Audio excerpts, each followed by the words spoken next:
Good evening, neighbor. I hope that you and your closed ones are keeping well. I know that this is a hard and it is a scary time for all of us, but we must have hope. I believe that if we stick together and we make the most of the time that we have now, we can get through anything.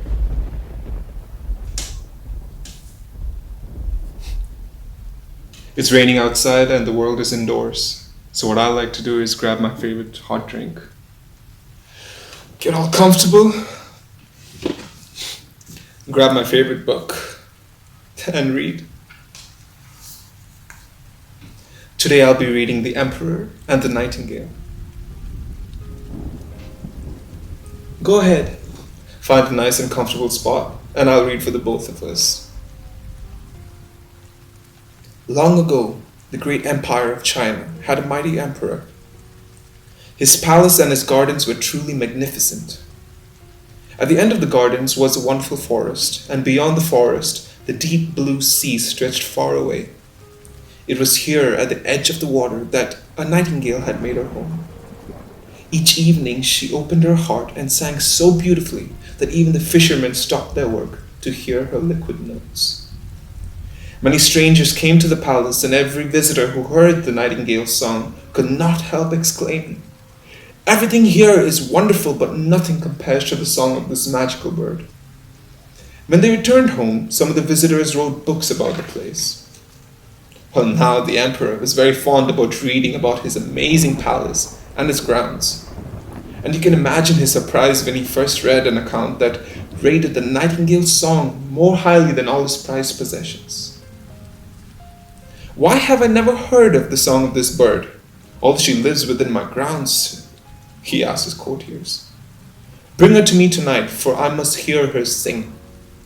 Well, the courtiers had never heard of the nightingale. They ran all over the palace, but they could find no one who had heard her.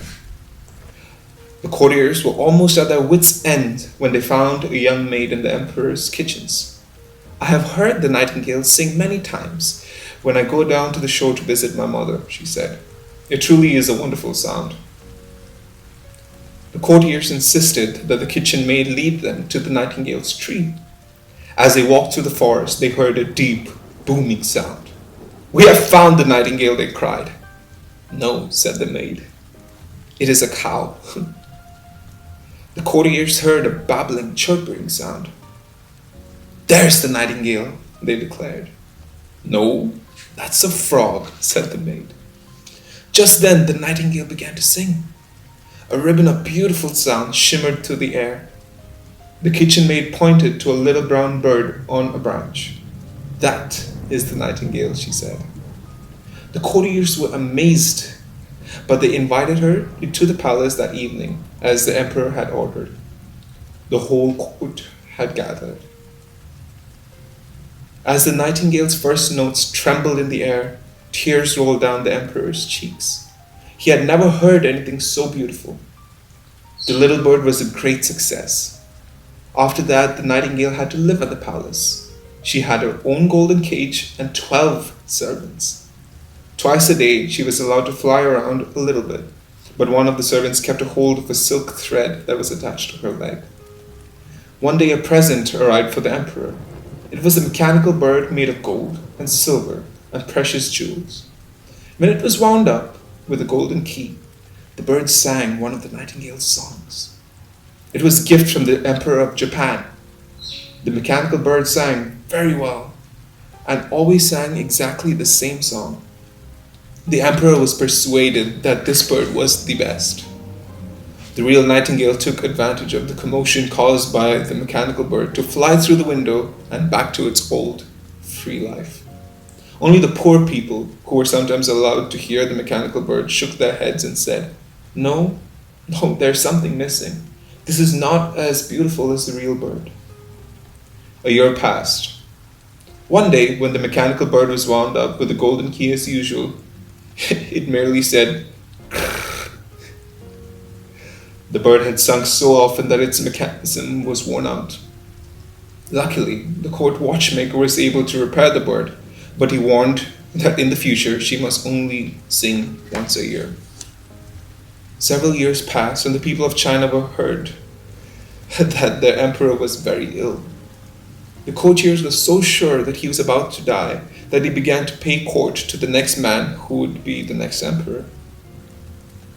In the middle of the night, the emperor was visited by fears and phantoms.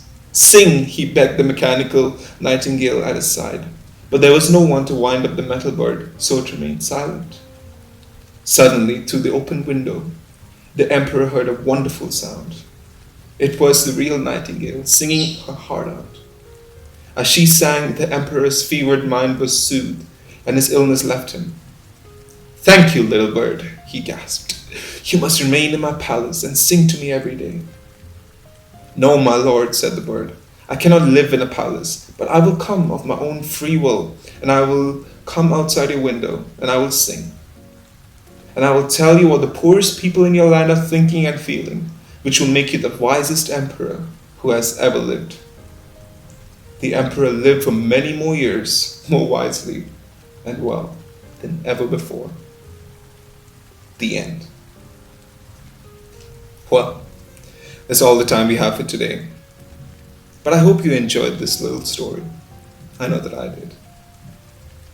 Remember, it's much better to spread stories than viruses. Stay safe. Until next time.